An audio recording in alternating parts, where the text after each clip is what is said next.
Él es licenciado en Derecho por la UNAM y maestro en Administración Pública por la Escuela de Gobierno John F. Kennedy de la Universidad de Harvard. En su paso por el sector público, ocupó el cargo de secretario de Turismo. Fue director general del Banco Nacional de Comercio Exterior, así como director general de Financiera Rural, además de haber sido diputado federal. En el sector privado, fue presidente ejecutivo de CONMéxico y director de Relaciones Institucionales y Comunicación Corporativa de HSBC. Desde 2019 es el director del Centro para el Futuro de las Ciudades del Tecnológico de Monterrey. También es articulista en el periódico El Universal y conduce y dirige el programa Ahora Futuro, México y el Mundo por ADN 40. En los últimos años ha manifestado de manera abierta su deseo de ser presidente de México, para lo cual ha emprendido un amplio recorrido por nuestro país y se ha venido preparando día con día para lograr dicho propósito. Hoy con nosotros, Enrique de la Madrid.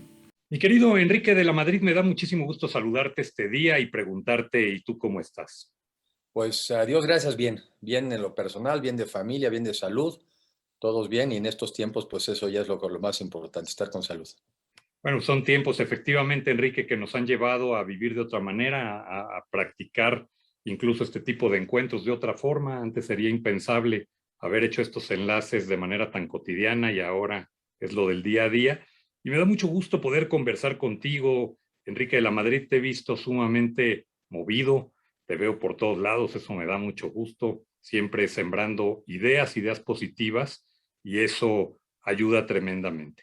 En esta serie de programas, Enrique, que hemos ya venido realizando, este programa supera los 125 programas ya, y me da mucho gusto que podamos conversar, porque eres un hombre que ha venido dialogando por el país, sembrando ideas, sembrando propuestas, y desde luego pues, tienes una trayectoria bastante importante. Para quien no te identifique del todo, pues Enrique de la Madrid es licenciado en Derecho por la UNAM y maestro en Administración Pública por la Escuela de Gobierno John F. Kennedy de la Universidad de Harvard. Y también, bueno, pues ha sido un funcionario muy destacado, ha estado en un encargo del cual, Enrique, creo nos diste grandes resultados a los mexicanos, como fue la Secretaría de Turismo, ser secretario de Turismo del 2012 al 2015, haber sido director general también de Bancomex, del Banco Nacional de Comercio Exterior, de 2006 a 2010 más o menos, y también fuiste director de Financiera Rural. Entre otras cosas, has sido diputado federal también en una legislatura peculiar, Mm. donde se perdió prácticamente el poder hegemónico de un partido y en una transición democrática bien interesante. Eres hijo de un expresidente de la República. A tu padre yo lo recuerdo como un hombre honorable, un hombre respetable, muy serio, con una mirada penetrante, analítica, profunda. Y desde luego también, bueno, pues tu abuelo también, si mal no recuerdo, fue gobernador De Colima, debe haber sido De del que, Colima, del que llevo yo el mismo nombre, sí, Enrique Octavio de la Enrique Madrid. Octavio de la Madrid. Oye, bueno, pues yo, para los que hacemos televisión como yo, pues tienes un nombre envidiable para Tengo un nombre telenovela. de telecomedia, ¿no? Muy bien, Enrique, pues hecha esta presentación, quisiera platicar contigo un poquito. Cuéntame un poquito de tu, vamos a hacerlo breve, la parte histórica de juventud. Sé que en tu juventud tienes la oportunidad, cuando a tu papá, en aquel 25 de septiembre de 1981, cuando se lleva el famoso destape a la presidencia de la República, tú y algunos de tus hermanos toman la decisión de posponer un poquito el inicio de sus estudios, tal vez tú estarías saliendo de preparatoria, Ujú. para irte a acompañar a tu papá por una campaña presidencial, que no son lo que eran ahora, era 3 veces más grande, 9 meses por lo regular de campaña, campañón loco, pero que te permitía conocer México. ¿Qué recuerdas de eso, mi querido Enrique? Pues eso, efectivamente, yo venía saliendo de la prepa, yo ya había sido aceptado en la UNAM, creo que me hubiera tocado entrar, creo que entraba en octubre, y efectivamente el llamado destape fue un 25 de septiembre, y entonces yo decidí posponer un semestre la entrada a la UNAM para acompañar a mi papá junto con mi hermano Miguel, que es un año y medio mayor que yo. Él ya estaba en la Ibero, suspende también un semestre, y nos fuimos a lo que yo creo que de entrada pues ha sido obviamente una de las experiencias más ricas de nuestra vida, porque como bien señalas, esas campañas eran de 9 meses, recorrías todo el país, prácticamente nos íbamos de lunes a viernes o lunes a sábado y andábamos en México probablemente regreso los domingos, y además viendo esto desde cómo era México en ese entonces, porque en ese entonces todavía el PRI prácticamente cuando tú te volvías candidato, prácticamente era casi un hecho que eras presidente. De hecho, mi papá gana en ese entonces con el 70% de los votos, imagínate, el 70%.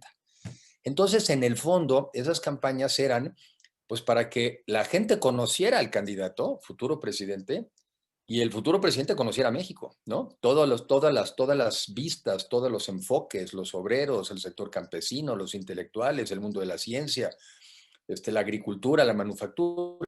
Entonces realmente eran cursos intensivos. Por eso no dudé en ningún momento, pues, dejar un semestre de estudiar Derecho, pues, para irte a lo que yo creo que sí ha sido una de las experiencias más enriquecedoras de mi vida y obviamente de los que tuvimos la experiencia de vivir eso.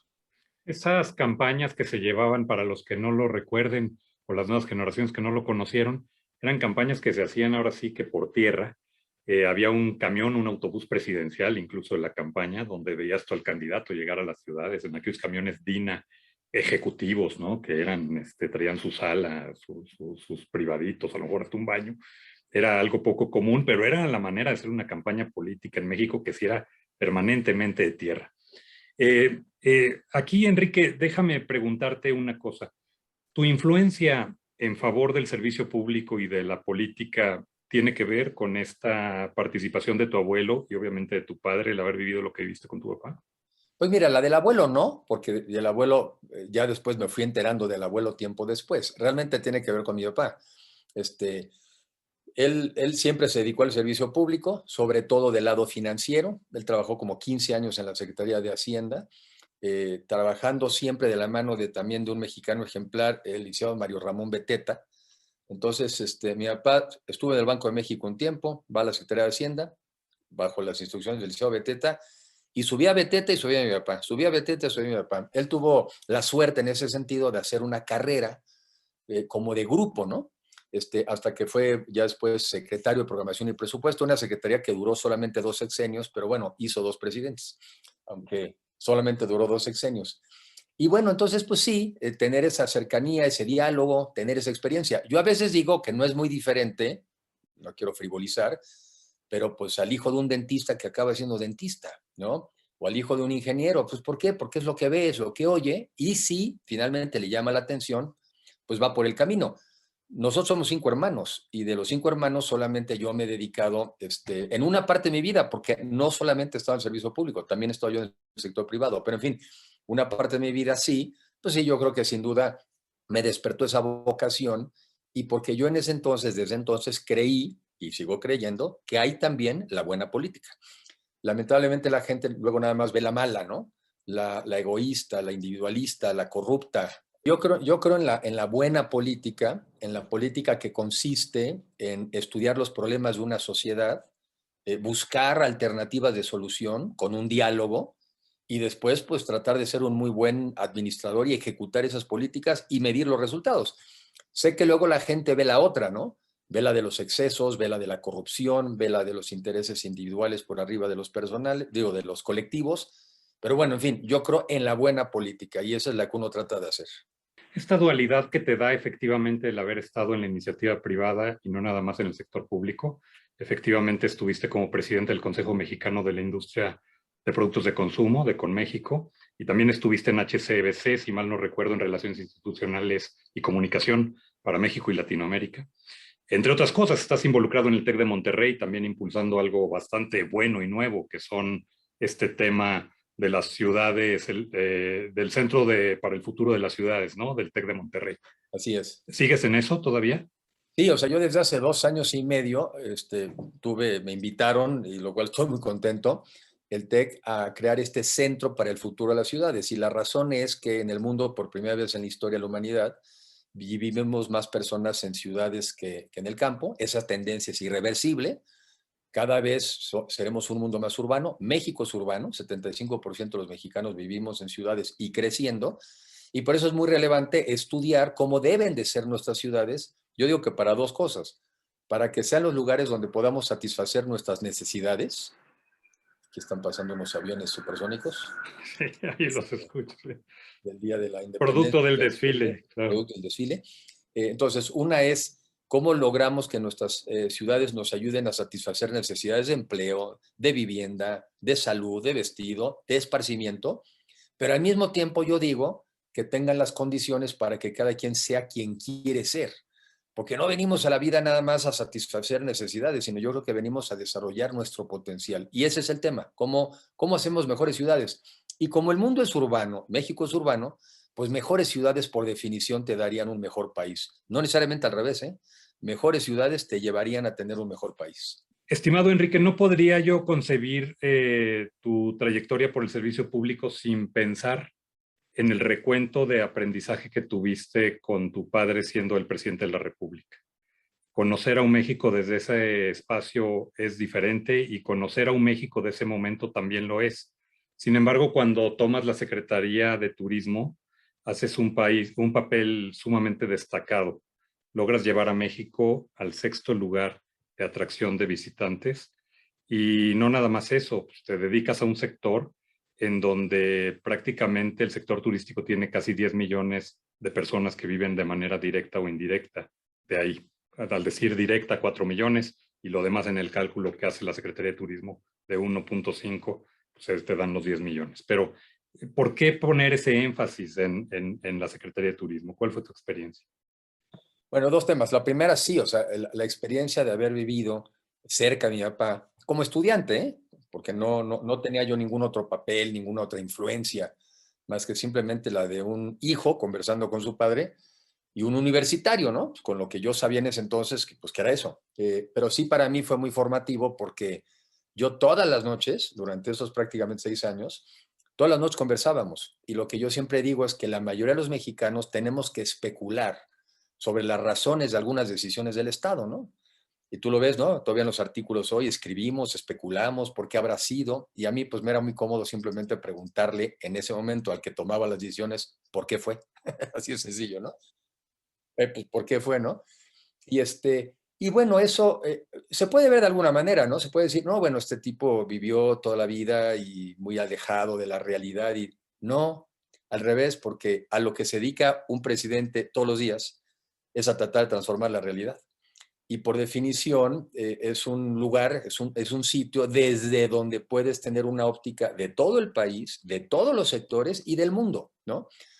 Claro que algunos dirán, bueno, sí, pero mi realidad personal, está bien, es cierto, cada quien tiene su realidad personal, yo también la he tenido y la tengo, pero tener esa óptica es importante. Segundo, lo que yo viví ahí, yo viví con un hombre serio, responsable, preparado, ¿no? O sea, intelectualmente preparado, pero también con una experiencia profesional previa que le permitió llegar a hacer y le permitió llegar a enfrentar lo que yo creo que hasta hoy ha sido la crisis económica más grave de nuestra historia de los últimos 40 años. Las de hoy empiezan a parecerse, pero lo que en ese entonces vivimos, que muchos mexicanos pues, no conocen, es simplemente que el país quebró. O sea, no teníamos dólares ni para comprar pastas de dientes. Se había nacionalizado la banca por el gobierno saliente 3 meses antes. La relación de conflicto entre el sector privado y el gobierno era brutal, ¿no?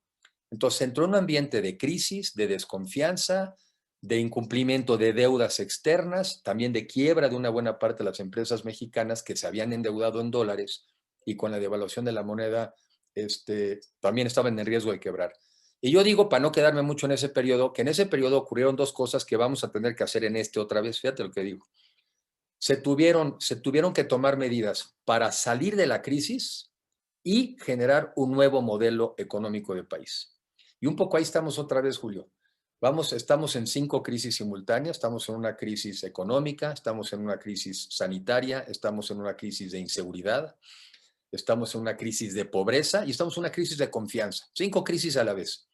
Y al mismo tiempo que tendremos que salir de estas crisis, vamos a tener que ajustar el modelo que veníamos teniendo para mejorarlo, a diferencia de lo que otros piensan que sería para tirarlo, para destruirlo. Yo no creo en eso. Yo creo que es para mejorarlo, para pulirlo, para que sea un modelo más justo, que sea un modelo que distribuya mejor, que genere mucha más riqueza, pero que sobre todo la distribuya mejor. Entonces nos vamos a enfrentar a algo muy parecido a 12, 40 años. ¿Cómo salimos de la crisis? Y otra vez, ¿cómo cambiamos de rumbo? He escuchado decir en muchos foros y en muchas ocasiones que México puede ser un país desarrollado y lo dices con plena convicción y con absoluta certeza y certidumbre, pasión incluso. Digo, cosa que me encanta. Pero llegar a eso, hoy pareciera que los trazos, el camino o esa redefinición de México que pareciera asemejarse a lo que vivimos hace 40 años justamente, va a implicar muchísimo esfuerzo y muchísimo trabajo, Enrique. ¿Cómo salir de ahí? Sí, pero es que la alternativa es peor, ¿no? O sea, hacer esfuerzos para llegar a ser un país desarrollado, claro que requiere muchos esfuerzos, pero la parte positiva es que al final del día entonces todos estaremos mejor. Oye, tenemos que trabajar y tenemos que ser más ordenados y tenemos seguramente que tener una visión más clara, una visión que negociemos los mexicanos de, oye, ¿ese es el sueño mexicano? ¿Es allá hacia donde queremos ir? Sí. Ah, bueno, pues entonces estas son las acciones que tenemos que tomar. Lo que pasa es que la alternativa es malísima. La alternativa es un constante deterioro y empobrecimiento del país. Es un empobrecimiento de las clases medias mexicanas. Y es además la imposibilidad de los grupos populares de ascender a la clase media. Esa es la alternativa de no hacer lo contrario. Y llega un momento en que ya no puedes hacer las cosas como a medios tintes. O le metes galleta para tratar de llegar a ese escenario, o hoy en día no avanzar es retroceder. Entonces, sí, y sí lo creo, primero porque no veo que nosotros los mexicanos fuéramos genéticamente inferiores a los coreanos, a los japoneses que pudieron salir de una Segunda Guerra Mundial deshechos, ¿no? A los españoles que hace 40 años tenían un nivel de ingreso similar al nuestro. O sea, todos nos han rebasado, todos nos han rebasado. Entonces, como genéticamente yo no me considero inferior a ninguno de ellos, ni creo que ningún mexicano lo sea, pues ¿qué es lo que nos falta? Pues orden, disciplina, ponernos unas metas claras y ejecutar. Es lo que nos falta. Entonces, sí podemos y además debemos, porque le escuché una vez a Federico Reyes Oreles decir que ser un país desarrollado no es un destino inevitable, es una excepción. Se trabaja, ¿no? Para ser desarrollado se trabaja. Entonces, bueno, yo creo que ya un poquito hay que quitarnos estas ideas que no podemos, sí podemos, pero también podemos estar mucho peor si no nos ponemos las pilas. Y a mí me parece que esa otra alternativa debería ser inaceptable. Ahí has citado también ejemplos importantes, ¿no? Yo me acuerdo que algún día mencionabas el caso de Singapur, ¿no? 1965 logra su independencia, 2 millones de personas en ese tiempo, 6 millones de habitantes ahora, un territorio aproximado a lo que es Cozumel en México. Cozumel, Cozumel. Y dices tú, Dios mío, ¿cómo es posible, no? Creo que, fíjate, creo que recordando lo que dices, creo que Singapur efectivamente es del tamaño Cozumel, no más que vale una tercera parte de todo el PIB de México. Sí, no, bueno. Bueno, Y, sí, claro. y creo que ganaban mil dólares anuales y ahora andan con $53,000 anuales. Otra vez, yo no me considero menos genéticamente que un cuate de Singapur. Lo que sí es que somos mucho menos ordenados. No hemos hecho el ejercicio, creo yo, Julio, que es muy importante, de ponernos de acuerdo en el destino. A veces nada más te avientan acciones. Ejemplo, ¿no? Vamos a modernizar el sistema eléctrico. Sí, pero ¿para qué? Oye, vamos a permitir la inversión en no sé qué. Como que nunca explicamos para qué. Y yo creo que primero es ponernos la meta. A ver, si queremos ser un país de clases medias o no, o queremos ser un país de pobres, digo, nomás para decidir si queremos o no. Si queremos ser un país donde vivamos en democracia o no. Si queremos ser un país en libertades o no. Si queremos ser un país más igualitario o no. Bueno, si las respuestas son sí, pues no hay muchos caminos. Yo un poco la reflexión que hago es que si te pones como meta ir a Acapulco, pues puedes tomar la libre o la de cuota, pero tienes que tomar una de las dos si quieres ir a Acapulco. Y si tomas una que va a otro lugar, seguro que a donde no llegas es Acapulco. Entonces eso nos pasa en México. Primero hay que definir el destino, a dónde vamos, y luego pues el camino correcto para llegar a ese destino. Este tema, ahorita que hablabas de la clase media, recordé a Luis de la Calle y a Luis Rubio, Clase Medieros, el libro aquel que, bueno, pues, hoy pareciera que ya no está tan de moda. La clase media ha sido vapuleada en los últimos meses. Y yo creo que la clase media, finalmente, este país, digo, con todo y que estas cifras que dabas tú de la pobreza, sí, 56% de la población hoy, según el Coneval, ¿no? Lejos de ir a mejorar el gap en el que estábamos de 2018 al día de hoy, pues el gap de gente de pobreza extrema pues, ha crecido, ¿no? pareciera que sí, efectivamente, las señales indican ir en el camino contrario. Pero esta clase media, ¿tú qué piensas de ella? A ver, yo también cuando leí el libro de Luis de la Guía, Luis Rubio, hace como 10 años de clase medieros, yo trabajaba en ese entonces en HSBC, me impactó mucho el libro porque me hizo ver que efectivamente ser clase media no es solamente lo que te arroje el Coneval, es lo que la gente piensa que es. Paco Abundis hace poco saliendo en las elecciones hizo una encuesta y le preguntó a la gente, ¿usted socialmente dónde se clasifica? 35% de los mexicanos decían clase media baja, otro 30 y tantos clase media media y otro pues seguramente un chirris, ¿no? Clase media alta. Le sumas y son 75. Hay por ahí algunos académicos que dicen, no es cierto, tú no eres clase media, tú eres pobre. Ah, yo no sabía que uno le dice a la gente lo que uno es. Entonces, si te sientes clase media, en el fondo es porque entre las características que tienes es que eres aspiracionista. Eres alguien que aspira, fíjate, ¿qué aspiras? A tener un ingreso que te permita vivir bien, a tener una vivienda ya sea rentada o propia, a que le puedas dar a tus hijos buena educación, a que tengas acceso a servicios de salud, a que estés seguro, a que puedas salir de vacaciones. A todo eso yo no le encuentro nada malo y me parece que es lo que todos aspiramos en la vida, a que tus hijos les vaya de entrada económicamente hablando, porque también está más que estudiado que para tener niveles de felicidad en la vida tienes de entrada que cubrir ciertos mínimos económicos, ciertos mínimos materiales. Porque yo no me compro el cuentito de que un padre o madre de familia que tenga que decidir cuál de las 3 comidas tiene que quitarle porque no le alcanza el dinero, no me lo imagino que sea muy feliz. Tampoco me imagino muy feliz, ¿verdad? Aquellas personas que tienen que decidir cuál de los hijos estudia o no estudia. Esos son cuentos. No se trata de glorificar la pobreza, se trata más bien de generar los mecanismos para salir de la pobreza, porque la pobreza es una enfermedad, si lo quieres ver así. Y no es que el pobre tenga, no es que el pobre esté enfermo, es que no le hemos dado las condiciones para sanar. ¿Y cuál es el sanar? Pues eso, el crecimiento económico, el que tenga salarios dignos que te permitan vivir mejor. Y después como país tendremos que volver a repensar qué le toca al Estado. Pues seguramente un sistema educativo que sirva, ¿no? Un sistema de salud que te atienda. Entonces, yo sí creo que somos un país de clases medias, pero sí quiero advertir que los que se pueden empobrecer ahorita de entrada son las clases medias. 3.8 millones de mexicanos que eran clases medias cayeron a la pobreza. Y si eres menos generoso que el Coneval, porque Coneval te califica como pobre, si caes debajo del nivel de ingreso y tienes más de una carencia. Pero quítale lo de más de una carencia y son 10 millones de mexicanos los que en los 2 últimos años, 10 millones de mexicanos, los que cayeron bajo la línea de pobreza. Y déjame decirte algo, Julio, no tenía por qué haber sido así. Esa es la otra. Porque, pues la pandemia, ¿no? Sí, nomás que a todo mundo le dio la pandemia. Y hay países donde los niveles de pobreza no solamente no aumentaron, sino incluso disminuyeron. Porque se aplicaron recursos del Estado, que son nuestros, porque no hay un cuate que se llame el Estado, ¿no? O sea, son recursos nuestros, de nuestros impuestos, que en lugar de habérseles dedicado a las personas con más necesidades, se quedaron en las prioridades del gobierno, pero no de la sociedad. Entonces, si hay más pobres, no es culpa solamente de la pandemia, sino la manera, a mi juicio, equivocada de cómo se le ha hecho frente. No, de hecho, a ver, ya veníamos nosotros, antes de la pandemia, México ya venía mostrando signos de que no íbamos bien. O sea, y efectivamente, la pandemia no es tema exclusivo de México. Afortunadamente es un fenómeno mundial. Afortunadamente me refiero en la comparación, no en la desgracia.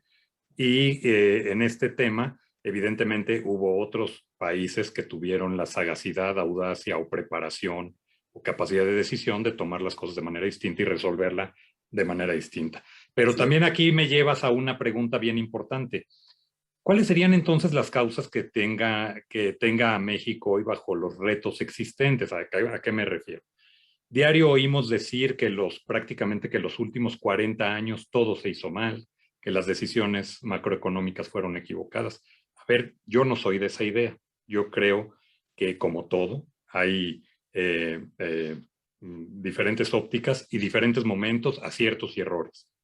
Efectivamente, hubo un abuso desmesurado de la corrupción que yo creo que impactó durísimo a que se optara por cambiar de liderazgo en el gobierno y tal, y que esto abonó mucho.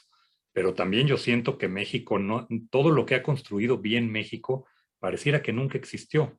Y yo creo que en los últimos 40 años México avanzó tremendamente también.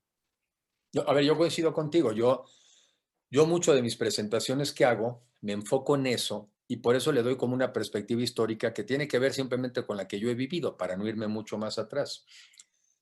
Y nada más por eso, yo creo que mucha gente joven no conoce estos temas suficientemente y qué bueno que tú des esta oportunidad también, porque yo lo que digo es, hace 40 años el país había quebrado y se tuvieron que hacer dos cosas, salir de la quiebra, pero sobre todo cambiar el modelo económico. ¿Y a dónde se cambió? A un modelo que México se había resistido y que se había trazado, que era abrirse al mundo.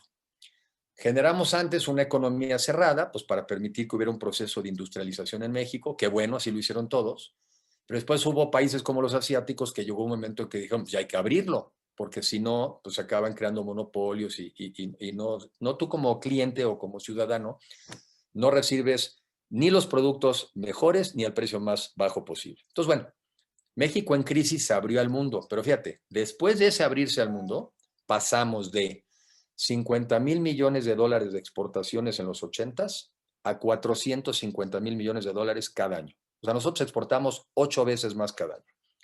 Recibíamos inversiones de 5,000 millones de dólares en los 80s y ahora andamos recibiendo 35,000 millones de dólares cada año. Y todo el mundo dirá, ¿y esos números qué? Nada, esos son los números que nos han permitido generar empleos para el millón de mexicanos o 1,5 millones que se incorpora todos los años a la economía. Evidentemente nunca le hemos alcanzado a todos los que necesitábamos.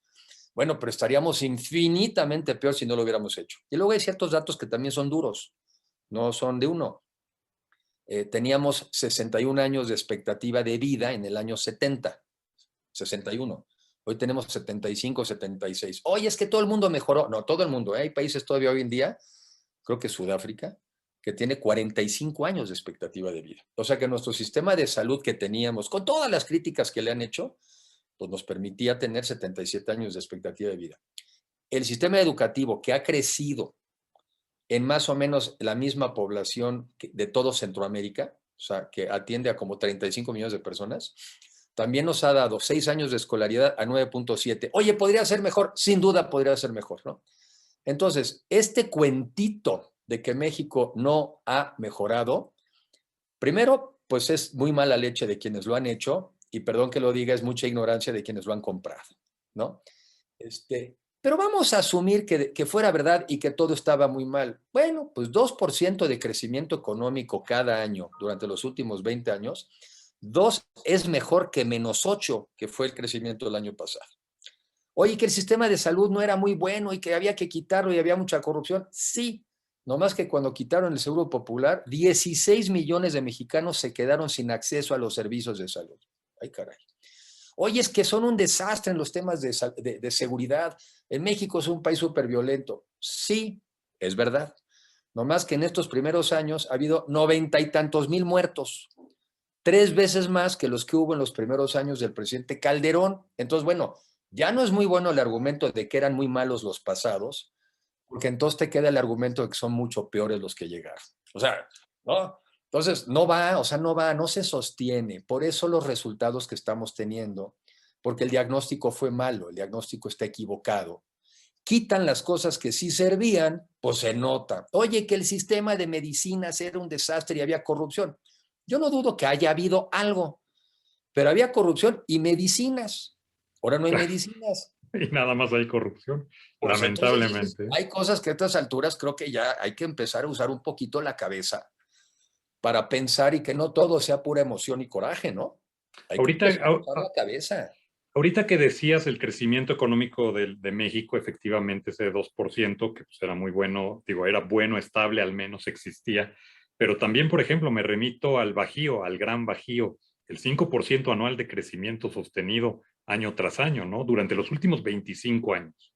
No, no, estos dos o estos tres, no. Los últimos 25 años, los estados del Bajío, con el clúster aeronáutico, con el clúster automotriz, México es séptimo productor de vehículos, pero cuarto exportador de vehículos en el mundo. O sea, tú lo has dicho muchas veces, has puesto el ejemplo de la cerveza, has puesto el ejemplo de las pantallas de plasma, de los refrigeradores, no me acuerdo cuántos has puesto por todos lados que te he escuchado. Y la verdad tienes razón, o sea, lo que pasa es que también qué México queremos ver y qué México queremos presentar y en voz de quién. Y por eso, Julio, siguiendo la reflexión, porque yo uso mucho ese ejemplo, ¿no? En esa época horrible de la historia del país, hoy llamada neoliberalismo, Aguascalientes creció 25, durante 25 años al 5% anual, ¿no? Querétaro también. Guanajuato. Guanajuato. Entonces tú no puedes llegar a decirles a esos estados que tienen un modelo fallido. Pues No, ya son, quisiéramos, ¿no? ¿no? Ya Exacto. quisiéramos tener ese nivel de error. Pero en estados como Chiapas, No, como Tabasco, Oaxaca, a ver, Tabasco, Tabasco, Campeche, acostumbrados a la petrolización, acostumbrados a pensar como en los 80s, a vivir de una burbuja que ya no hay, pues digo, entonces, un poco también mi reflexión cuando yo pongo esos dos ejemplos es que creen, los dos son mexicanos, tanto el de Aguascalientes como el de Oaxaca. Entonces, el de Oaxaca no necesita ir a Singapur para saber que se puede crecer 5 veces más en México. ¿Cuáles son los estados que han crecido más, Julio? Tan sencillo como estos. Los que se han abierto al mundo, los que han sabido captar inversión nacional y extranjera, los que tienen una academia dándole habilidades a sus estudiantes para luego ser empleables, los que tienen muy buena infraestructura y tienen un mejor Estado de Derecho. Y yo uso esta frase hace mucho tiempo, los que no han podido, no han querido, no han sabido o no los han dejado incorporarse al mundo, pues ahí están. Entonces el problema de México no es cómo le hacemos para destruir todo y a ver qué sale. No, vamos a enfocarnos en aquellos estados donde el asunto está más rezagado, porque además ahí es donde está concentrada la pobreza. Mira, en Aguascalientes, que ha crecido, ya dijimos, 5% anual durante 25 años, no es casualidad que no rebasan del 30% el nivel de pobreza en Aguascalientes. Ah, pero en Oaxaca y en Chiapas, que han crecido 5 veces menos, tampoco es sorpresa que el 75% de la población es pobre. Ah, no, es que lo que ha faltado es gobierno. No, hombre, si eso fuera, entonces Oaxaca o Chiapas serían Suiza, porque son los estados donde más gente vive del estado, ¿no? O sea, ahí todos trabajan para el gobierno. Y si el gobierno fuera la salida, pues sería Suiza y no es Suiza. Entonces, yo sí me da mucho coraje cuando cae uno en los cuentitos. Pero ahora, para ser justos y empezar lo que tú dijiste, sí, hubo una serie de bribones, ¿verdad? Una serie de bribones que abusaron desde el poder y que manchan todo esto y que entonces permiten la caricatura. Y claro que estamos en contra de esos bribones, pero es un error que por unas personas que sí obviamente se excedieron y hay que castigar, es un error que le quitemos mérito, y fíjate lo que voy a decir, no lo que hizo el PRI o el PAN en los últimos 40 años, lo que hicimos los mexicanos. Yo no puedo aceptar que haya mexicanos que digan que los últimos 40 años son un desastre. Quiere decir que ellos, sus papás y sus abuelos eran unos dejados, ¿no? ¿Dónde estaban? Nomás, ahí nomás como chinito milando. No es cierto. Entonces, nos hemos comprado un cuento que no se sustenta en la realidad y ahorita estamos viendo los resultados. Me gusta, porque yo soy muy de debate, y digo, si todo estaba mal hecho, ¿por qué se andan quejando de una reforma eléctrica ahorita que quizá va a ser contraria a la que se hizo en el gobierno anterior, que ustedes, según ustedes, era un desastre? O, por ejemplo, ¿por qué andan queriendo defender al INE? ¿Por qué lo quieren defender? Si lo hicieron los gobiernos anteriores, porque son un desastre. ¿Y por qué les preocupa que ataquen a la Comisión de Competencia Económica si viene de los gobiernos anteriores, que era un desastre? Somos muy esquizofrénicos, ¿no? sí, la verdad es Estamos que sí. defendiendo cosas que decimos que habían hecho todos los que hicieron todo mal. Pues por fin, ¿cuál? No, además siempre es muy cómodo no hacer nada y quejarte de todo, ¿no? También eso es muy, muy cultural, muy de nosotros. Ver pasar, no hacer nada y ya cuando pasó decir que lo sabíamos y que tú Sí, claro. nunca lo Y hubieras además, otra cosa aprobado. que es muy nuestra es el gobierno, ¿no? O Pues sea, todo claro. sale mal el gobierno. Allá están los corruptos y los ineptos. Sí, acá Del estamos lado los, de los claro, ciudadanos, todos somos buenos y virginales. claro. Pues no me la compro porque dices, pues seguramente en el gobierno estatal y federal no habrá más de 5 millones de mexicanos, mientras que somos 126 en total. Entonces, una de mis reflexiones también hacia adelante, Julio, es que necesita haber además una mucho mejor sociedad. Desde ¿Por qué? luego. Porque no hubiera habido los abusos que hubo en Veracruz, con una sociedad que no lo hubiera tolerado, ¿eh? Y no hubiera habido muchos de los excesos que ha habido en los estados con una sociedad que no se hubiera acomodado. Entonces, si no queremos ver repetir esas cosas, la sociedad también tiene que cambiar y también tiene que ser más exigente y más participativa. Y si no, no hay forma, ¿eh? No hay forma de corregirnos como país si no estamos todos dispuestos a cambiar. Vi una caricatura muy simpática que dice, ¿quién quiere el cambio? Todos. ¿Quién quiere cambiar? Ya pues, baja la manita, ya nadie, ¿no? ¿Quién quiere liderar el cambio? No se aparecía nadie. Todo el mundo quiere el cambio, pero no hay que cambiar. No, y nadie quiere participar también. Y a eso voy y me das el pase justamente a un tema que no quiero dejar de lado antes que concluyamos esta conversación. Tú has levantado la mano para poder analizar la posibilidad de llegar a ser presidente de la República. Lo has hecho de manera, desde el sexenio pasado, cuando pues, alguien preguntaba, tú eras el único que no salía con sus rollos mareadores en las entrevistas, de no, déjeme ver si el partido y si postulan. Eso, digo, la verdad es que a mí me ha tocado andar mucho en esas andanzas y me pone verde cada que contestan eso. En vez de decir lo que te están preguntando, ¿quiere ser usted presidente? Sí, sí quiero ser. Punto. Ah, bueno, que hay un proceso, que hay un procedimiento, que hay tiempos del partido. Pues claro que los hay, no hay problema. Pero pues, finalmente, tú sí has dicho, yo sí quiero ser. Te has preparado para ello, andas visitando el país. No nada más estás llevando tu mensaje, sino escuchando a los ciudadanos. Hoy yo creo que los retos, Enrique, son mayúsculos. O sea, puta, el prestigio de los partidos políticos, pues, la verdad es que no hay a cuál irle. O sea, hay una gran decepción ciudadana por los partidos. La verdad que los liderazgos pues están muy débiles. O sea, le echas más galleta tú solito y generas más opinión tú solito que luego con todo un aparato de partido, ¿no? A ver, sé que los necesitamos y sé que son perfectibles, sé que ellos mismos estarán en la intención de mejorar, pero pues tienen un gran reto, reconquistarnos a los ciudadanos. Tú, tu posición de ciudadano a ciudadano tiene una ventaja competitiva, que es la credibilidad, la honestidad, eres alguien que habla derecho, que habla con conocimiento, con preparación, pero pues necesitamos reconquistar al gran elector, ¿no?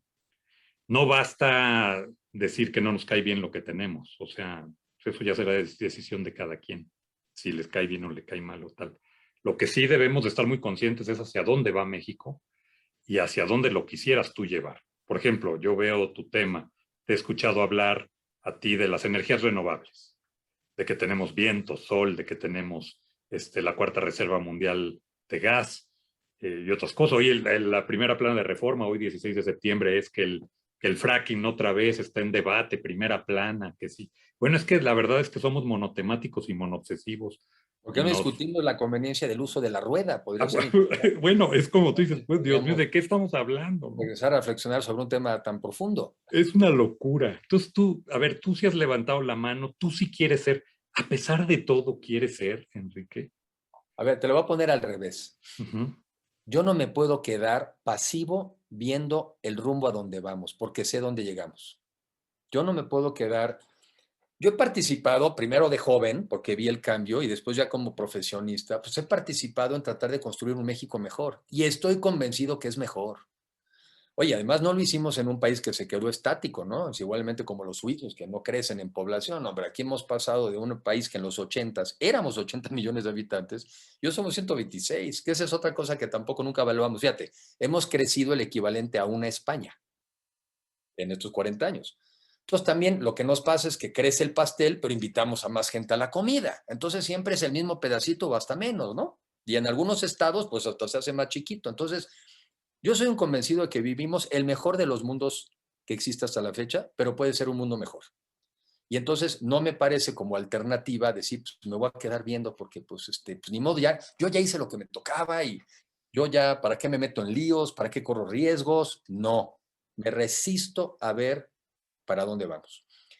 Pero también respeto la opinión de otros y entonces me parece que lo que hay que construir es alternativas, porque también respeto la opinión de por qué otras personas han escogido otro camino y lo entiendo, tú lo dijiste en un principio, excesos de corrupción, los hubo, los hay. Temas de inseguridad terrible, los hubo, los hay, ¿no? Temas también digamos, es decir, de inseguridad terrible, los hubo, los hay, los hay. Entonces yo creo que lo que necesitamos los mexicanos es nuestro derecho y de algunos de nosotros nuestra obligación, es poner sobre la mesa alternativas. Tratar de venderlas bien, pero tratar de que sean alternativas viables para mejorar, para mejorar. Y yo no creo que vaya a haber nada bueno en un país donde nos peleemos, nada.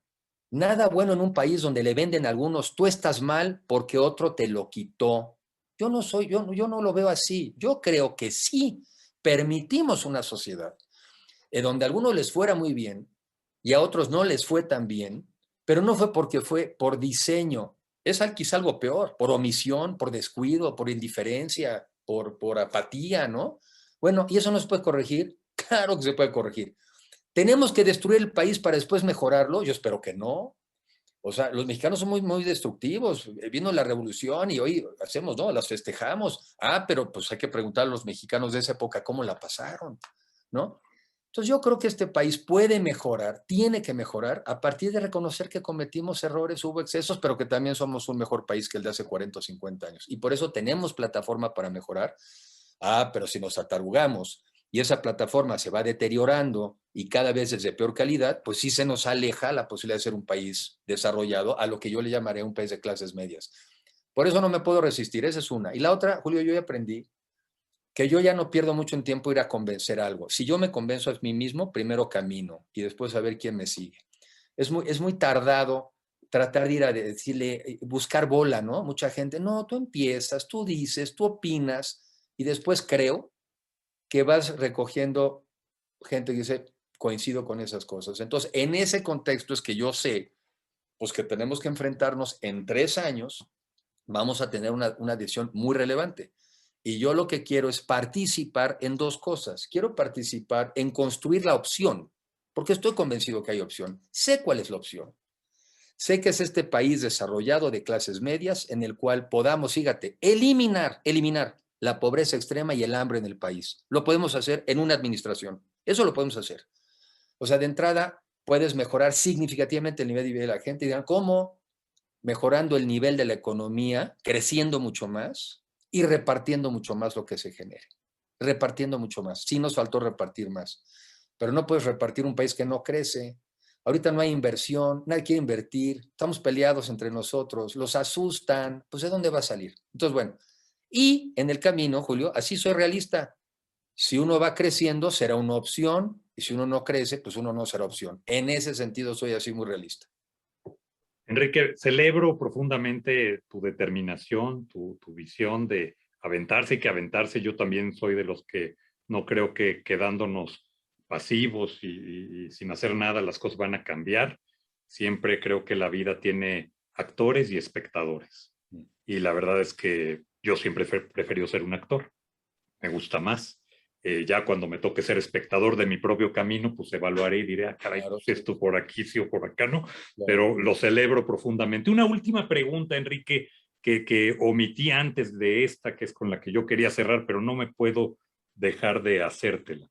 ¿Qué impacto iba a lograr la realización del aeropuerto que se pensaba hacer en Texcoco en favor del turismo y en favor de las transacciones económicas de México como un hub de recepción, no nada más de vuelos, sino de mercancías y muy importante para México? ¿Cuál sería tu análisis de eso? Yo también nada más digo una sola cosa.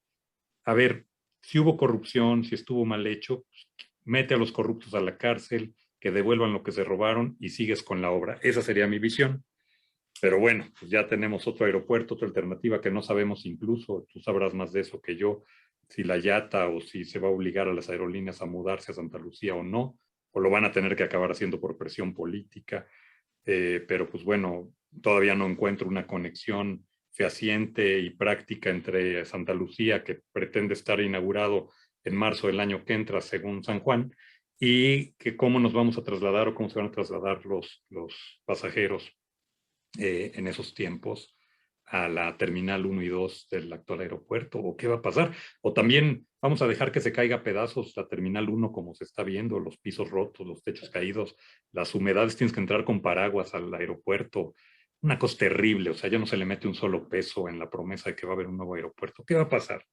Mira, dos comentarios. Primero, la corrupción es un problema muy delicado en nuestro país, lo es en el mundo, y la tienes que combatir. ¿Cómo la combates?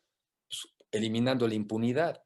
O sea, yo creo que la corrupción se ha vuelto en un discurso para atacar cosas o para justificar cosas. Hubo corrupción, pues hay que quitar el aeropuerto. Hubo corrupción, hay que cambiar las reglas de la compra de medicina. O sea, en el fondo se volvió el pretexto y el argumento para hacer lo que quieran. ¿Sí?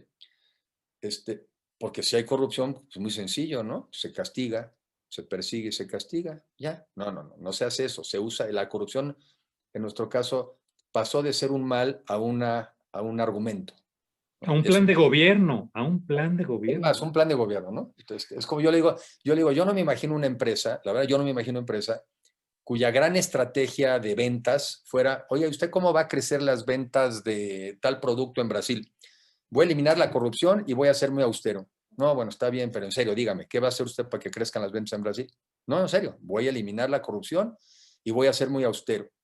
El resultado es que no van a aumentar las ventas en Brasil y quién sabe si elimines la corrupción. Entonces, habiendo dicho eso, el aeropuerto. Mira, las comunicaciones hoy en día en el mundo son fundamentales y México es un jugador mundial. Ya lo dije que pasamos de exportar 50,000 millones de dólares en los 80s a 450,000 y a recibir un montón de inversión. Y muchas de esas cosas pues pasan por la aviación. Fíjate, el turismo es una, pero te voy a dar uno más actual. El turismo es una, sí, o sea, yo le digo es que no hay un vuelo Londres-Campeche, ni va a haber, ¿no? Pero en Campeche merecen que lleguen los turistas. Entonces, ¿qué necesitas? Un aeropuerto muy eficiente para que lleguen vuelos de Heathrow al aeropuerto de la Ciudad de México y en una conexión no a 45 kilómetros de distancia, ¿no? Sino a lo más a 45 slots, ¿no? A lo más. ¿No? Que pases de la llegada de Londres y que pudieras en 45 minutos, una hora, conectar tu vuelo a Campeche. Entonces, si ibas a Campeche, oye, San Cristóbal de las Casas, que es una maravilla, pues no va a haber un Londres, un Hanover, Tuxtla Gutiérrez, no hay. Entonces, ¿qué hacías? Entonces, el aeropuerto de la Ciudad de México, que estaba además pensado en un lugar maravilloso porque está a 5 kilómetros del actual. Que por cierto, aquí en el rumbito vivimos 20 millones de mexicanos. No está mal, ¿no? No es un mal rumbo. Entonces, desde el punto de vista del turismo, es perder la oportunidad de, por ser eficiente en las conexiones, jalar más.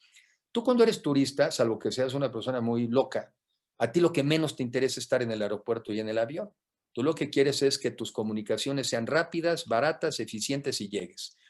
Y sí, nosotros podríamos haber de hecho un gran hub, que es así se le llama, un centro de distribución, para que viajara gente de Latinoamérica, pasa por México y va a Londres, va a China. Yo creo que han de estar muy contentos los aeropuertos de Panamá, han de estar felices, ¿no? Los aeropuertos del sur de Estados Unidos y han de estar muy contentos los empleados que gracias a esas inversiones tienen empleo. Y en México, como comemos de ideología, pues seguramente esa es la que nos llena, ¿verdad? Comemos de ideología, pues nos quedamos sin esa posibilidad. Déjame darte un dato ahora muy de la pandemia. ¿Qué ha crecido en la pandemia? Todo el mundo de la logística ha crecido en la pandemia. Los Amazon, los Mercado Libres, los DHL, los estafetas. ¿Y cómo se mueven una buena parte de esos productos? Por avión.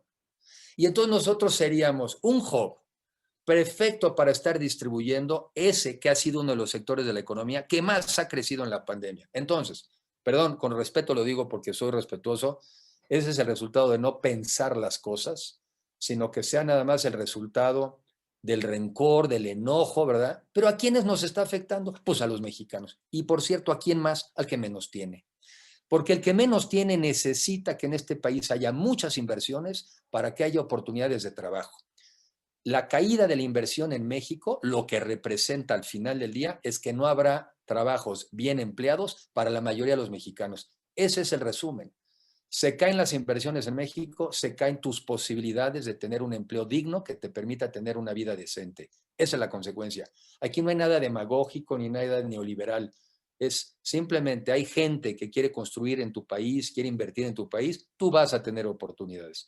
Hay gente que por la confrontación, el miedo, el acoso, decide que mejor no invierte en México, tú mexicano, tú joven, tú eres el que estás perdiendo. Y si eso no lo entendemos, yo ya no sé cómo le hacemos para explicarlo.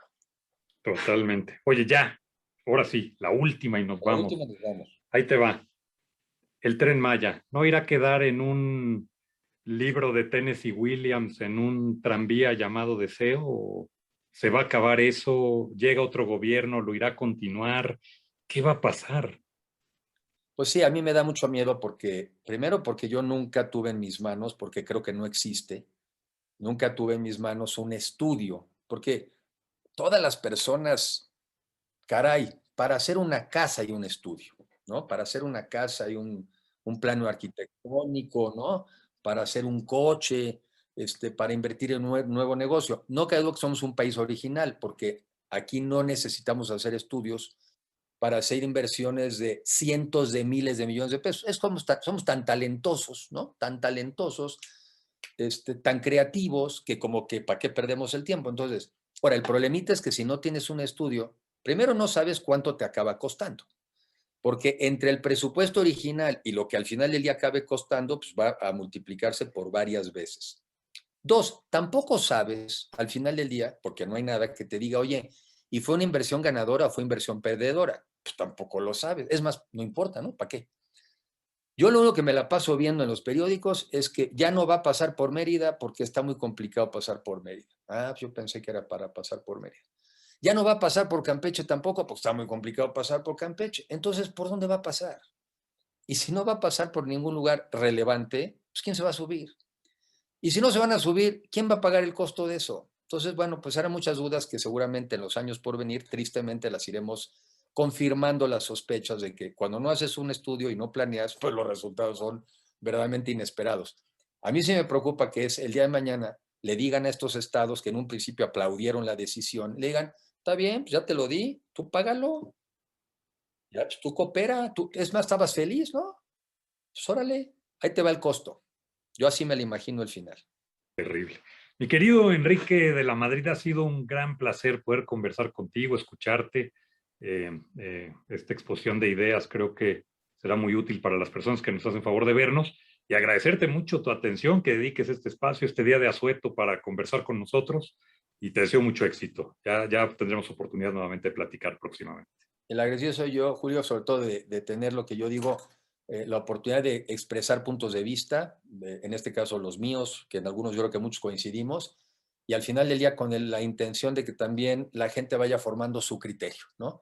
Pero yo sí creo que tenemos un gran país que puede aspirar a mucho más, pero eso solamente se da en un diálogo respetuoso entre nosotros, reconociendo nuestras diferencias, pero tratando de construir un destino común, porque nos tocó vivir en una casa en común. Y si no nos ponemos de acuerdo en paz y con respeto, no tenemos un futuro positivo del cual podemos esperar nada. Querido Enrique, muchísimas gracias. Que tengas excelente día y excelente fin de semana. Muchísimas gracias. Gracias, Julio. Gracias por la oportunidad. Nos estamos viendo. Gracias. Hasta pronto.